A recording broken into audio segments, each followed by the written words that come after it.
Okay, she has some questions first. Okay. I don't want to hog the interview, so you go. have them written down, or you memorize them? Oh, wow. Okay, so go ahead. Do it. Now, here, ladies and gentlemen, here's Hayley interviewing Frank Almond. When did you start playing? I started playing the violin when I was 5 years old, which was like 15 years ago now. Don't believe everything he says. Hayley, when did you start to play the I started playing when I was 4. violin? And how old are you now? 10. 10. Wow. Yeah. What's your favorite string? My favorite string? Wow. You mean of the 4? I don't know. I mean, I have to kind of like them equally. I spend a lot of time on all of them, so I can't really favor one over the other. You know, I guess I like all of them. Frank, is that the first time you ever got that question? That is the first time anybody's ever asked me the question. That's great. Really? Oh, that's pretty good. Perfect. Do you have a favorite string? Well, I usually like A or E. Mm-hmm. Those are the most I play on. Mm-hmm. I see. So she does have a favorite, Frank. That's good. Well, okay. All right. Next question. Go ahead. When you were little, who inspired you to start playing? Who inspired me to start? That's a good question. Well, I was 5 when I started, you know, so I'll turn that around again. When you were 4, did somebody inspire you to play, or did somebody sort of say, did your parents say, hey, you're going to take violin lessons now? Is that what they said? There was a lady that went to my preschool, and she started lessons there, and I kind of looked up to her. I see. Okay. So you wanted to play the violin then? You wanted to take lessons with her? Yeah. See, I don't know, I wasn't quite there. I was in public school, and I was in Southern California, and I liked to go to the beach and things like that.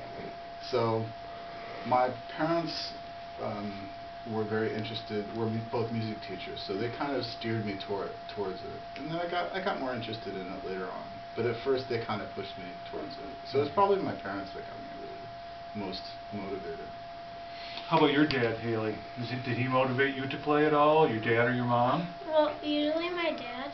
He said go practice usually. Yeah, that's what my parents did too. They still tell me to practice. Really? See? It's never going to go away, Hayley. No. It's never going to go away. You got to tell yourself to practice now. Yeah. Okay. Another question? Oh, wait, your father, Dave, is a musician too, right? I was. You were? What did you play? I was a percussionist. You were a drummer or a percussionist? No, I was a percussionist. And Frank will appreciate the difference. That's the difference. Oh, really? It's over my head. My brother's a drummer, actually. Excellent. He thinks he's a musician too. No, I thought trash talking was only for football players. Actually, my brother is a great musician. Is he? Professional? Yeah. Oh, yeah, wow. He's been very successful. He's excellent. Great. Wow. Is he one of the Almond brothers? CliffAlmondmusic.com. I'll have to look him up. That's a little plug. There you go. For my brother. Yeah. Okay. I didn't bring a sheet, Phil. All right. What else you got, Hayley? Well, what's your favorite animal? My favorite animal? Wow. Well, I love animals, so that's a tough one for me too. I don't know. I don't know. I may have to push that question off to the end of the interview. Okay. Because I'm kind of caught between elephants and lemurs. I don't even know what a lemur is. I'll show you one. I have one in my room. A live one? No, I don't. Let me think about the animal question. Okay. Okay. All right. So I like a lot of animals. Mm-hmm. What else do we talk about? We're getting to the end of the interview. You running out of questions? Can I ask one? Sure. Okay. I just asked Hayley when we were getting the backstage tour. Right. We were looking from the view that you get, Frank, and the seats going up, and all those people. And I said, do you think you'd get nervous playing in front of all those people? Maybe. Yeah. I've been on stage a lot for solo recitals at the Wisconsin Conservatory in the Helen Bader Hall. Yeah. And at Bayshore sometimes for Christmas programs too. Do you ever get nervous, Frank? I always get nervous. Really? I don't think. I mean, it depends on your definition of nervous. I tend to think of it more as just a different sort of energy, which I think any good performance has. Whenever I've talked to somebody who's a performer, musician, or otherwise, who really doesn't get nervous, quote unquote, in some way, It's always a boring show. I would agree. So, you know, there's something about playing live that's really more excitement, I think, rather than nervousness. You know, it's just a different kind of energy. So. How is practice? I'll ask you both this because I'm not a musician. Although I do play a mean Elvis clambake on my own guitar. All right. Yeah. Maybe you can do that later in the show. Yeah, maybe MSO could. You need a bad guitar player. How is it different, Hayley, practicing at home? You know, you're working on your violin at home. How's it different from that, and when you are actually performing? Because I saw you on YouTube when you're performing in front of people.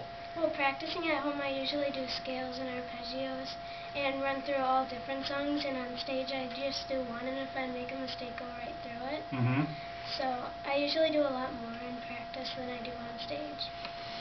Do you get fired up because people are watching? I mean, is there a certain adrenaline rush, a certain fun to all that? Usually there is. And my question for Frank then, let's ask him.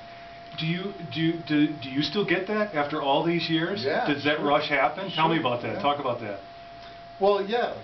I mean, performances are performances, and that's why live concerts are so exciting. You know, I mean, good ones anyway. It's always different playing for people. You're always trying to make some kind of connection that's different than when you're rehearsing or in a practice room by yourself. And just by its nature, everything's a little bit heightened and everything's a little more vivid, hopefully, anyway. But sure, I mean, that never really goes away. And like I said, if it does go away, you should probably be doing something else. Yeah, a friend of mine once told me, if you haven't been told at least once in your life to get a life, you need to get a life. So in other words, you got to be passionate and a geek about something. Okay, I think I understood that, but I'm going to write it down anyway. If you haven't been told at least once in your life to get a life, you need to get a life. Okay. So somebody has to tell you, man, you're into the violin so much, you need to get a life. Because that means you're passionate about it. You're giving it a lot of time. Did you ever, Hayley, do you ever think about that? Boy, the other kids are out doing other stuff, and Dad's saying, you got to practice. Yeah, usually I like to be outside, but also I have to practice oboe, which is also... Oh, you play oboe also? Wow. Just started. Talented, yeah. Wow. But that's a challenge too, because you're usually cracking reeds. Really? I hate it when I crack my reed. I just... Phil? What? I'll move on. Okay. Let me talk about... Unplug that. You want to unplug Yeah, that? that's kind of... Yeah, just start We just had a groaning refrigerator moment. I want to talk about inspiration here. I sense, Frank, that you're going to be a form of inspiration for young Hayley here. Good. And I want you to talk to me about the role that plays in you as a professional, world-renowned musician. Why bother doing this? Why talk to Hayley? Why make this effort? It's sort of this passing of the passion and next generation, inspirational. There's got to be something important that makes you do this. Well, because that's what people do with me. I mean, I don't think you can really be a good musician or artist or really be good at anything without being inspired, you know, on some really fundamental level. Because at the end of the day, your father and Phil and I and everybody can tell you to practice, but you're still going to have to make yourself do it, and you're still going to have to, you know, try to get better, and you try to think differently and do different things, and, you know, it's a really gradual process. And when you're first starting out, I think it's really important to have people around you, you know, that either you look up to or at least get information from or some kind of insight from, other than, you know, the people who you're used to talking to. Even as great as that may be, the people that are around you every day are different than somebody that, you know, maybe you see once in a while or that you've seen perform and you finally have a chance to talk to them. I mean, that happened to me a lot when I was younger, and a couple of really important times I can still, you know, pin in my brain. Still there, it's right? Very, very vivid. Yeah. So.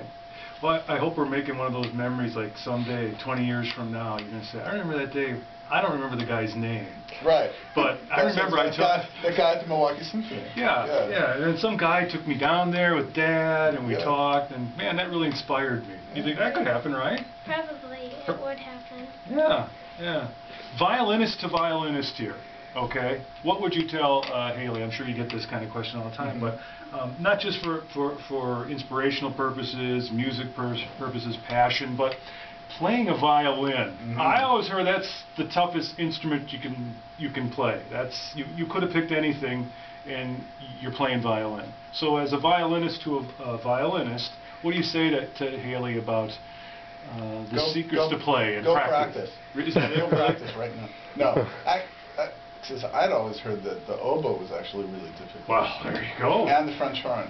But you know, they're all difficult if you want to do them well. They all have their own issues. Like, I don't think you can really say one is more difficult than the other if you're really trying to do it well.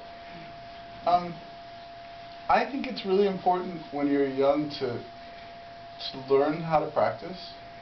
Like, so you're not wasting your time and just doing the same thing over and over. And to learn how to be patient and how to concentrate for long periods of time, or at least periods of time that are longer than most people concentrate. You know, I mean, it's kind of a abstract and unusual thing to think about somebody doing something really focused for 30 minutes these days. You know, usually people are bouncing around between their phones and their computers and TV, and then they get in the car and they're texting and emailing and Twittering and you-facing. Foursquaring. They're doing stuff I don't even know what it means now. And of course they're listening to your podcast. Well, exactly. Sure. Multitasking. But you're saying put that all away. Well, I don't think that you can do anything well until you really learn how to focus for more than 2 minutes or 5 minutes or 20 minutes at a time. And once, you know, it's a completely different way of thinking. And I think that learning to play a musical instrument and learning to do any kind of arts-related activity is that's a really big part of it. It really does make you think differently, and it transfers over into a lot of other areas of your life. How hard is that, Hayley, for you? I mean, little girl, you got TV, you got the internet, you got the phones, you got, you know, is that a tough chore? Usually it is, but if you want to do something and actually do it well, then you want to do it one thing at a time, instead of just throwing it all together. Right. Sounds like she's on the right track. Right. How much do you practice a day? Usually 20 minutes. Well, that's a good start. That's a good. And you're, I'm sorry, how old are you? 10. You're 10. Yeah. So, you know, next week you can do 30 minutes. And then the week after that you can do 40 minutes. Do you do 20 minutes all at a time? Usually. Or do you take a little break in there after 10 minutes? Sometimes after 10 minutes I take a break, but usually it's all together. Well, that might be a little goal for you, like over the next 2 months. See if you can get up to like an hour a day. So start with 20 minutes, and then take a little break and go look at your computer or listen to Phil's podcast. There you go. And then you can play another 20 minutes. And, you know, that's already 40 minutes. So, yeah. And then you could go listen to another podcast. And then do another 20 minutes. You know, pretty soon you'll be doing an hour a day. So it's kind of like an athlete training. You guys are doing, you do the very, same, very right? Because what I'm hearing with you is like what I'm trying to do right now with my cycling training is like, well, you know, you start with 30 minutes, and then you go to 45, then you go to an hour, then you go to intervals, and you push yourself. Are you know, a guy like a Frank Almond, achieving the success you have achieved with a violin right now in your career, do you still find you have to push yourself? Are there places to push yourself to? Of course. I mean, yeah, it's endless. I mean, it's open-ended. I mean, there's all kinds of things I'd still like to do that I'm working on every day, and you know, that's the nice thing about doing something, playing music or doing something in the arts. You know, it never really ends. I mean, it's a great thing, but it's also, there's a sort of downside to it also, because you end up being sort of obsessing over what you do all the time. You know, a lot of people just finish at 5 o'clock and go home. And I don't think I've done that since I was 5 years old. Wow. Are you ready for that kind of commitment, Hayley?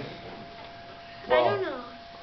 Maybe it just takes a lot of time, and usually it just feels good to get it all out. Well, you said something very interesting. It feels good to get it all out, and I want to ask you and Frank about that. Does it need to always still be fun, Frank? I mean, is it? Do you still get that tinge when you pick up the violin and you're going to the stage? Yeah, I'm not sure fun is always the appropriate word. Okay. Sometimes it's fun. Yeah. Sometimes it's not fun at all. Well, it is your job. But I think it's important that you're doing something meaningful. I think that's a better word. Something of substance that you feel like is worthwhile on some level. That's really what it's about for me. If I feel like I'm just going out and wasting my time or doing something that isn't of a quality I want, or being in situations that are frustrating, like, you're right, it is a job to a certain degree in that sense, because here at the Milwaukee Symphony, I don't do the programming. I mean, I work here and we play basically what people tell us to play. Right. Some of it I love. Some of it I don't love, but that's like any job. Right. That's not what I'm not there to complain. And again, at the end of the week, I'm still playing music for a living, and I consider that to be a very fortunate occupation. What do you think about the community, the importance, just real quick, of Hayley's here trying to learn, the importance of the level of teaching, the importance of arts availability in this community? Are we where we need to be? Are we slipping? How many kids are picking up the violin these days? Well, that's a complicated question, and it involves... I'm a complicated guy, Frank. I know. How long is your podcast? It's not like when I was on the radio. It's as long as I want it to be, so that's what's cool about it. It's hour 6. Yeah. And now we continue with the Frank Almond Marathon. Yes. Until Easter. Arts education is really vital for a lot of different reasons, other than getting kids to play music or to paint or do something like that. That's great if kids play music and paint and do those things. But what's really important is the side benefits of that kind of education. Arts education is different from any other subject they're taking. It's different than learning math, it's different than learning writing or reading, it's different than playing sports, although there are similarities. It makes kids think differently. It develops ways of thinking and concepts and abilities that most of the rest of their education is not going to develop. And whether that's goal orientation, or whether that's learning how to focus for longer periods of time, or whether that's being rewarded with your own creativity, or whether it's learning how to expand on your drawing skills eventually. There's a whole set of other attributes that go with arts education that whether or not they end up playing music or painting, transfer over, like I said earlier, that really transfer over into a lot of other areas of life, which is why a lot of Fortune 500 companies, when they hire people, they look for people who had some kind of arts background in their schooling, or in their extracurricular activities, because of the way it makes you think differently, conceptualize. Yeah. So there's that. As far as how much activity any particular community has in the arts, I am slightly biased, of course. I always think there could be more.